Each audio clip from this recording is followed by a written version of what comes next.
اگر کوئی اعتراض کرنے کی کوشش کرے گا تو پیش نہیں جانے دے، عاجز کر دے، اس کو موجزہ کہتے ہیں۔ اب دیکھیے اس کا ترجمہ آیت نے خود کر دیا فلاں کا، فرمایا افإن مات اور قتل انقلبتم علی اعقابکم، اگر محمد مصطفیٰ بھی باقی رسولوں کی طرح قتل ہو جائیں یا فوت ہو جائیں تو کیا تمہیں حق ہے کہ تم مرتد ہو جاؤ؟ اگر خلا کے ترجمے میں قتل اور موت کے سوا کوئی تیسرا معنی داخل تھا تو قرآن کریم بھول کیوں گیا یہاں؟ پچھلے سارے انبیاء کا دستور خلا کا کیا بیان فرمایا؟ قتل یا موت، آسمان پر جانا بیان نہیں۔ اگر آسمان پر کوئی رسول گیا ہوتا تو یہ بھی کہنا چاہیے گا، اور اسی لیے جب صحابہ کو یہ وہم ہوا کہ رسول کے بعد صحابہ کو کہ حضور اکرم فوت نہیں ہوئے بلکہ کہیں چلے گئے، جس طرح موسیٰ خدا سے ملنے گئے اور واپس آ جائے، اس وقت حضرت ابوبکر صدیق نے یہی آیت پڑھی، ماں محمد اللہ رسول قد خلت من قبلہ، اور اس آیت کو سن کر وہ صحابہ حضرت عمر اور بعض صحابہ وہ کہتے ہیں ہمیں یوں لگا جیسے پہلی بار یہ آیت نازل ہوئی ہے اور یہ محمد صلی اللہ علیہ وسلم کی موت کی خبر دے رہے ہیں۔ بس یہ محاورہ موت کے لیے اہل عرب استعمال کرتے تھے، صحابہ نے تصدیق کر دی کہ اگر حضور اکرم کے اوپر یہ آیت آئی ہے ماں محمد اللہ رسول قد خلت تو موت کا اعلان کر دیں، اور مسیح پر آئے تو وہ موت کا اعلان نہیں کرتے۔ کیسی عجیب بات۔ اسی پہلو سے آپ دیکھیں ان دو آیات کے گھیرے سے کوئی ایک نبی بھی زندہ بچ کے نہیں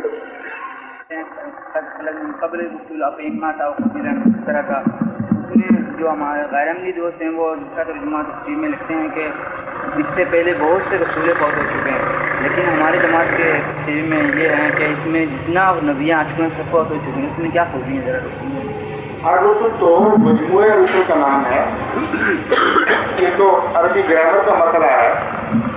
قد خلت من قبل ہی رسول اگر ہوتا تو اس کا یہ ترجمہ ہوتا کہ اس سے پہلے بہت سے رسول گزر چکے ہیں،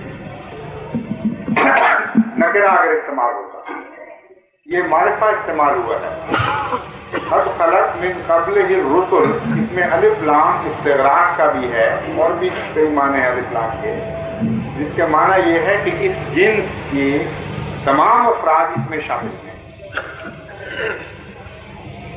اس لیے وہ ترجمہ عربی گرامر کے خلاف ہے جو بعض مولوی کر رہے ہیں آپ کے علم کے مطابق۔ جہاں تک میرا واسطہ پڑا ہے علماء سے، مجھے تو آج تک ایک بھی غیر عملی عالم ایسا نہیں ملا جس نے اس بات کا انکار کیا ہو کہ رسول سے سارے رسول مراد ہیں۔ سب مانتے ہیں، ان میں سے اہل علم، آخر ان کو قرآن کریم کا ظاہری علم تو ہے ہی، عربی گرامر سے بھی بڑے بڑے واقف ہیں، بڑے بڑے اچھے عربی دان ان میں موجود ہیں، وہ یہ کیسے کہہ سکتے ہیں جہالت کی بات؟ اس سے مراد یہ ہے کہ بعض رسول مر گیا اور بعض نہیں۔ جو وہ بہانہ ڈھونڈتے ہیں وہ اور ہے، وہ خلا کے ترجمے میں آ کر بحث کرتے ہیں کہ خلا سے مراد موت نہیں ہے بلکہ کچھ اور۔ اس لیے جن صاحب نے آپ سے یہ بات کی ہے ان کو کہیں اپنے علماء سے مل کر دوبارہ پوچھیں، نہیں۔